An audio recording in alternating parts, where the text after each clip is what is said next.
నాగర్ కర్నూలు జిల్లా కోడేరు మండలం పసుపుల ఘానాపూర్ శివారులో చిరుతపులి సంచారం తీవ్ర కలకలం రేపింది. రాత్రి చేపల వేటకు వెళ్లిన సమయంలో చిరుతపులి కనిపించిందని బీహార్కు చెందిన కూలీలు తెలిపారు. భయంతో ఇళ్లకు పరుగులు తీశారు. అటవీశాఖ అధికారులు ఆ ప్రాంతాన్ని పరిశీలించి చిరుత సంచారం ఉందని నిర్ధారించారు. చిరుతను బంధించేందుకు చర్యలు చేపట్టినట్లు తెలిపారు.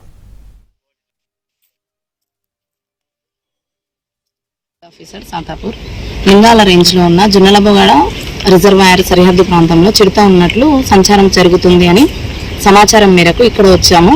తనిఖీ చేయగా గ్రామ ప్రజలు, రైతులు వీళ్ళని అడిగి చూడగా నిజమే చిరుత సంచారం అయితే ఉంది, కుక్కలు కూడా చనిపోతున్నాయి అని తెలిపారు.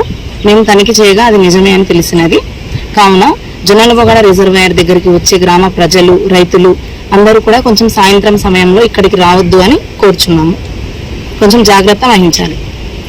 ఉండే గ్రామాల ప్రజలు, పొలాల రైతులు, పశువుల కాపరులు సాయంత్రం సమయంలో అడవి ప్రాంతంలో తిరగకూడదని హెచ్చరిస్తున్నాము.